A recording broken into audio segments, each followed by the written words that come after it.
আপনার উনি ওই এখন শুনি যে ওনার ত্যাগ আছে, এইটা আছে, ওইটা আছে। ত্যাগের ব্যাপারে আপনাকে যদি বলি, আসলে ত্যাগ আছে। উনি দেশ ত্যাগ করছেন, ওনার ছেলে ওনার পুত্রবধূকে ত্যাগ করেছেন, ওনার মেয়ে তার স্বামীকে ত্যাগ করেছেন, ওনার এই ভাগ্নি সে আবার মন্ত্রিত্ব ত্যাগ করেছেন। এই সমস্ত ত্যাগে ওনাদের একটা বলা যায় যে ত্যাগ আছে, কিন্তু দেশের জন্য ওনার যে দেশপ্রেমিক না তার প্রমাণ হচ্ছে ওনার ছেলে ইহুদি বিয়ে করেছে, ওনার ভাগ্নি ইহুদি বিয়ে করেছে, ওনার ভাগনা ইহুদি বিয়ে করেছে, এবং এরা লোভের জন্য যা কিছু করতে পারে। দুবাইতে যখন ওনার মেয়ে এবং জামাই গ্রেপ্তার হয় অর্থ পাচারের জন্য, তখন দুবাইতে এই শেখ হাসিনা হেলিকপ্টার নিয়ে আলাদা প্লেন নিয়ে চলে গিয়েছিল। সেইখানে ওই রাষ্ট্রপ্রধান বলেছিল, তাহলে আপনার মেয়েকে আমি বাঁচাতে পারি আপনার যদি জামাইকে তালাক দেয়। এই উনি তালাক দিয়েই চিন্তা করেন এত কিছু, সেই খন্দকার মোশারেফ তার জামাই শেষ পর্যন্ত তার মেয়েকে উদ্ধার করার জন্য তালাক দিয়ে দিয়েছে। এদের কাছে এই সমস্ত ছোটোখাটো ব্যাপার এইটা কোনো বিষয় না। তাই আমি মনে করি যে এই শেখ হাসিনা খুনি হাসিনা বর্তমানে এলোমেলো কিছু দেখলেও শেখ হাসিনা আসার ব্যাপারে তাদের কোনো কিছু করার ব্যাপারে কখনো এটাকে বরদাস্ত কেউ করবে না এবং বাংলাদেশে আসতে দিবে না, এবং তখন ঐক্যবদ্ধ হবে। এবং আপনারা হয়তো বা জানেন যে আমি এখন তৃণমূলে যাচ্ছি, আমাদের ভারপ্রাপ্ত চেয়ারম্যান মহোদয় তারেক রহমান সাহেব বারবার বলতেছেন যে আপনার একটা জিনিস মনে রাখতে হবে, আপনি যদি নেতা হন, আপনাকে যদি জনগণ ভয় পায়, তাহলে আপনি নেতা না, আপনি দানব, আপনি সন্ত্রাসী, আপনি দখলবাজ, চাঁদাবাজ। আর আপনাকে ভয় পাইতে হবে জনগণকে, কারণ জনগণের হাতে ভোট, সেই ভোট নিতে হলে আপনাকে ঘুরতে হবে। উনি একটা উদাহরণও দিয়েছে যে আমি ছোটোবেলায় আমার মায়ের কাছে 1 টাকা নেওয়ার জন্য 5 দিন 7 দিন ভনভন করে ঘুরতাম। আপনাদেরও এখন এটা ভোটের জন্য ভনভন করে ঘুরতে হবে, বিএনপি জিয়ার আদর্শে চলবে। তাই সেই জন্য আমি গিয়েছি, সেখানে অনেক আওয়ামী লীগের যারা কোনো হয়তো বা অপকর্ম করেনি, এখনও সমাজে আছে, তারা বলেছে যে পৃথিবীতে এরকম কোনো রাষ্ট্রনায়ক দেখিনি যে কর্মীদের, নেতাদের, সমর্থকদের ফেলে পালিয়ে যায়। তাই এই হাসিনাকে আর গ্রহণ করবে না, এবং হাসিনার প্রতি যে বাংলাদেশে কোনো দেশপ্রেম নাই সেটা তার প্রমাণ। আজকে ভারতে গিয়ে সে ভারতের লোক দিয়ে সীমান্তে উস্কানিমূলক কাজ করতেছে, সীমান্তে যাতে অরাজকতা হয় এই ধরনের কাজ করতেছে।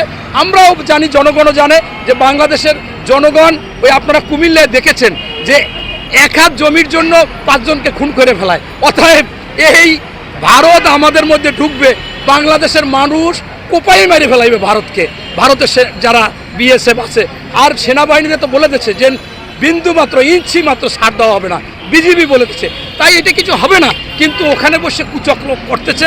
আপনারা বলতেছে যে আমি আসবো 26শে মার্চের মধ্যে আসবো, ফেব্রুয়ারিতে 16, 18 হরতাল দিয়েছে, এগুলো কিছুই হবে না, ইনশাল্লাহ এটা হতে পারে না। তবে সমসাময়িক যে বিষয়গুলো, আজকে একটা দল হঠাৎ করে বলে যে আওয়ামী লীগকে ক্ষমা করে দিয়েছি, ভারতের সাথে সুসম্পর্ক রাখবো, তাদের সাথে মিলেমিশে আমরা কাজ করতে চাই, তারা আমার শত্রু না। এবং দেখা যাচ্ছে যে ওই আওয়ামী লীগকে কমিটি নিয়ে আসে, ছাত্রলীগকে কমিটিতে নিয়ে আসতেছে, আবার আপনার এই হিন্দুদেরকে কমিটিতে নিয়ে আসতেছে, এরকম বিভিন্ন কথাবার্তা বলতেছে, বিতর্কিত করতেছে। যারা দেশ স্বাধীনতার পক্ষেই ছিল না তারা নাকি সর্বোচ্চ দেশপ্রেমিক, এইগুলো দিয়ে, এবং ছাত্র বৈষম্য বিরোধী আন্দোলন করেছে, তাদের 2-4 জন ওখানে ছিল, তাই তারা বিভিন্ন রকমের ষড়যন্ত্র করতেছে। আপনাকে যদি আমি প্রশ্ন করি বা উত্তর দিই যে ভাই, একটা গ্রামে একজন আর 3টা মেয়ে, সুন্দরী 2টা মেয়ে, ছোট 2টা, আর বড়টা চেহারা ভালো না। এখন বিবাহের জন্য ওই মেয়েটাকে উপযুক্ত করতে চাচ্ছে, বিয়ের বর আসতেছে, দেখে তারা দ্রুত চলে যাচ্ছে নাস্তা না খেয়েই, কারণ তাদের পছন্দ হচ্ছে না। ছোট 2টাকে সাধ্যে আসতেছে যে এই 2টা বিয়ে দেন, এটা আমাকে দেন, কিন্তু সেই বিয়ে হচ্ছে না।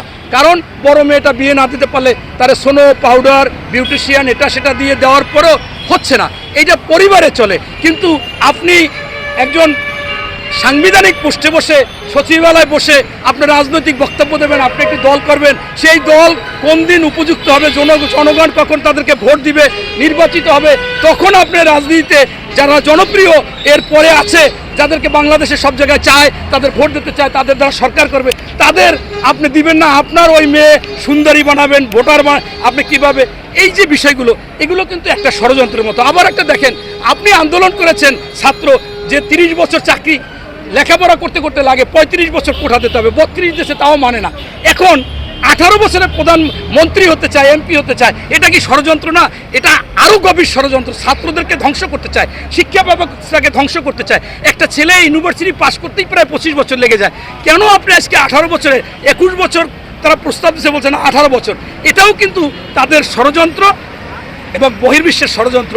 কেন স্ববিরোধী কথা বলবে? তারা চেয়েছে 35 বছরে চাকরিতে ঢুকবে, আর আজকে মন্ত্রী হতে চায়, এমপি হতে চায়, সেইটা আপনার সংস্কারে নিয়ে আসতে চায়। এটা তো আসলে ষড়যন্ত্র, এটা তো স্পষ্ট বোঝা যায়। এই যে বিষয়গুলো, এগুলো, এবং আপনি আবার দেখেন ওখানে বসে বলে যে যারা বড় বড় যারা আছে পদে তাদেরকে সমালোচনা করে। আমি যদি একটা প্রশ্ন করি যে বাবারা, তোমাদের 6 জনকে ধরে নিয়ে গিয়েছিল কে? ওই হারুনের ভাতের হোটেলে গিয়ে ভাত টাত খাওয়াবার পরে বিকেলে তোমাদেরকে একটা চোতা ধরিয়ে দিয়েছে। চোতা দেখে দেখে বলছো যে আমরা যে আন্দোলন সংগ্রাম করেছি এটা আমাদের ভুল ছিল, এটা দেশদ্রোহী ছিল, আমরা কোঠা আন্দোলন করেছি, কোঠা আন্দোলন মেনে নিচ্ছে, আমাদের সকল আন্দোলন প্রত্যাহার করলাম। অথচ বাবা এই একদিনই এরকম হলো। অথচ আমাদের বিএনপির 65 লক্ষ লোকের নামে মামলা, সাজা হচ্ছিল, আমাদেরকে ধরে নিয়ে যেত রাত্রে সন্ধ্যার সময়, সকালে চেনা যাইতো না, মাইরা খোড়া বানাই দিত, চুল এলোমেলো, চেহারা মনে করেন দেখা যাইতো না। আমি 3 বার গুম হয়েছি, আমরা গুম হয়েছি, আয়নাগরে গিয়েছি, মামলা হয়েছে, আমাদের সিনিয়র জুনিয়র সবাই। এরা একবারও তো আমরা ওই হলফনামা, আমাদের রিমান্ডের পর রিমান্ড নিয়েছে। এইটাই হচ্ছে বাবা রাজনৈতিক। আর তোমাদের মনে রাখতে হবে, তোমার ভিত্তি ছিল বিরোধী দলগুলো, যারা ওই 24 সালের 7ই জানুয়ারি নির্বাচনে গিয়েছে, তা বাদে বাংলাদেশে যতগুলো দল ছিল তারাই তোমাদের ফাউন্ডেশন ভিত্তি ছিল। তারা একেবারে আগুন গরম করেছিল, তুমি জাস্ট একটু ধরিয়ে দিয়েছো, হয়েছে। তোমাদের জন্য এই জন্য কৃতজ্ঞ আমরা।